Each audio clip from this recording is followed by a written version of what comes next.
Twin baby সমুদ্র সৈকতে যে যতটা না খুশি হয়েছে তার চেয়ে বেশি খুশি হয়েছে এই ফিশ ওয়ার্ল্ডে যে। হ্যালো এভরিওয়ান, আসসালামু আলাইকুম। কেমন আছেন সবাই? রোজি ফ্যামিলি ব্লগ থেকে নতুন আরেকটি ভিডিও নিয়ে চলে এলাম। ভিডিওটি শেষ পর্যন্ত দেখার অনুরোধ রইল। ভিডিওটি দেখার আগে অবশ্যই একটি লাইক দিয়ে ভিডিওটি দেখা শুরু করবেন। তো আমরা কক্সবাজারের দ্বিতীয় দিন সমুদ্র সৈকত থেকে এসে ফ্রেশ হয়ে খাওয়া দাওয়া করে আবার সন্ধ্যাবেলা বের হয়েছিলাম এই যে ফিশ ওয়ার্ল্ডে বাচ্চাদের জন্য, শুধুমাত্র বাচ্চারা একটু খুশি হবে বলে।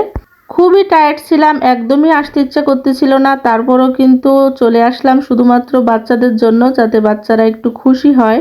তো আমরা টিকিট কেটে তারপরে এই যে ফিশ ওয়ার্ল্ডে ঢোকার পথ, এটা ঢুকেই একেবারে চারিপাশ দিয়ে ভিতর থেকে শুরু করে মাথার উপর থেকে শুরু করে চারিদিকে মানে সমুদ্রের ভিতরে যা যা থাকে, যারা যারা গিয়েছেন বলতে পারবেন একদম সব কিছু এখানে আছে। আর সব কিছু দেখে তো বাচ্চারা খুবই খুশি। আর ফিশ ওয়ার্ল্ডের ডেকোরেশনগুলো সবকিছু এত সুন্দর ছিল যে একদম মনেই হচ্ছিল না যে এটা এরা কৃত্রিমভাবে তৈরি করেছে। সাগরে আসলে যা যা আছে, শৈবাল থেকে শুরু করে মাছ থেকে যে যত প্রকারের মাছ আছে সবগুলো আপনি এখানে দেখতে পাবেন। আর এগুলো দেখেই বাচ্চারা এত পরিমাণে এনজয় করতেছিল যে আসলে এইখানে আসাটা খুবই জরুরি ছিল। দেখতে পাচ্ছেন এই মাছগুলো, এত বড় বড় মাছ মাথার উপর দিয়ে পাশ দিয়ে যাচ্ছে।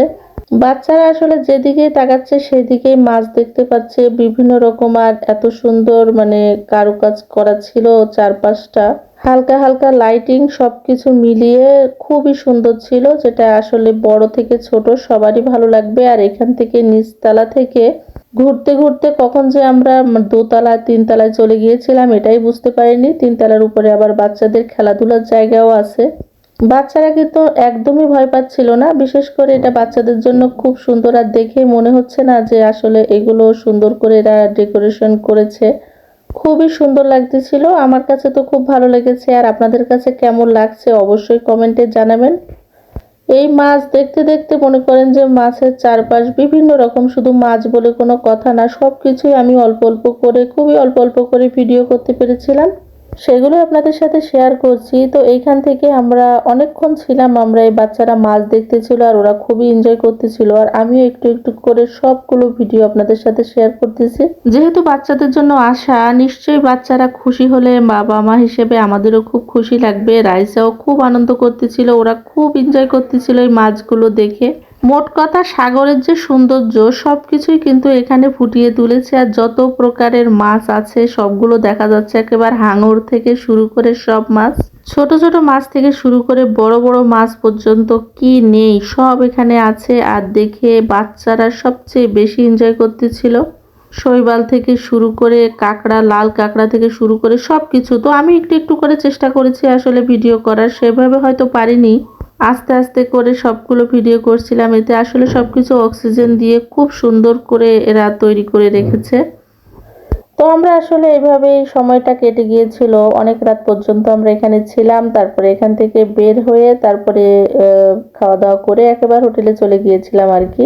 বাচ্চা কাচ্চারা যেহেতু আনন্দ পাচ্ছিল সেহেতু আমরা একটু কষ্ট করে হলো দেরি করে করে এগুলো দেখাই তারপরে আমরা উপর পর্যন্ত গিয়েছিলাম। লাল কাঁকড়ার কথা আমরা শুনি, কিন্তু লাল কাঁকড়া সেইভাবে কিন্তু দেখা হয় না, যেটা এখানে রাখা আছে যেটা সবাই দেখতে পাচ্ছে। আসলে অনেক কিছু আমরা শুনে আসি কিন্তু সেইভাবে তো সেগুলো দেখা হয় না, এই জন্য সবগুলো একের ভিতরে সব এখানে দেখা যায়। দেখতেই পাচ্ছেন মাথার উপর থেকে শুরু করে একদম চারপাশ ধরে কিন্তু মাছ বিভিন্ন রকমের, বোঝাই যাচ্ছে না যে আসলে মানে কাছের উপরে এগুলো সব করা। যারা কক্সবাজারে এসেছেন আর ফিশ ওয়ার্ল্ডে আসেননি, অবশ্যই একটাবার হলো যখন কক্সবাজার আসবেন ফিশ ওয়ার্ল্ডে অবশ্যই আসবেন, আপনারও ভালো লাগবে বাচ্চাদেরও ভালো লাগবে। যতই টায়ার্ড থাকি না কেন একবার মনে হচ্ছিল যে আসবো না, তারপরও বাচ্চাদের কথা চিন্তা করে এসেছি। আর এসে মনে হচ্ছে না আসলে খুবই বড় ভুল করতাম। যদিও যেসব চিন্তা ভাবনা করে এসেছিলাম তার একটা কোনো কিছুই পূরণ হয়নি। বাচ্চাদের যে কথা চিন্তা করে অনেক জায়গায় আমরা যাইনি, এমন অনেক জায়গা আছে যেখানে আমাদের গেলে খুব ভালো লাগবে কিন্তু বাচ্চাদের খুব কষ্ট হয়ে যাবে, সেসব কথা চিন্তা করে কিন্তু আমরা একদমই যাইনি। যতটুকু ঘুরেছি ততটুকুতেই বাচ্চারা খুব মানে কষ্ট পেয়েছে, ওদের অনেক কষ্ট হয়ে গেছে, এনজয় করলেও ওদের অনেক কষ্ট হয়েছে। কারণ রোদটা অনেকটাই কড়া ছিল, যেটা বাচ্চাদের জন্য মানে খুবই কষ্টদায়ক। আমরা বড়রাই এত কষ্ট হয়েছিল যে বাচ্চাদের তো কষ্ট হবেই, এটাই স্বাভাবিক। এই যে এখানকার এই সিনারিটা এত সুন্দর লাগতেছিল যে মিমের বাবা এখানে একটু মুস্কানকে নিয়ে ছবি তুলতে চাচ্ছিল, কিন্তু মুস্কানের তো অবস্থা দেখতেই পাচ্ছেন। কত সুন্দর দেখি বাচ্চারা কি সুন্দর করে ছবি তোলে, আর আমার দুটো বাচ্চা কোনো রকমের ছবি তুলবে তো না, আরো কারো ছবি তুলতেও দেবে না, মানে সব উল্টাপাল্টা অবস্থা ওদের।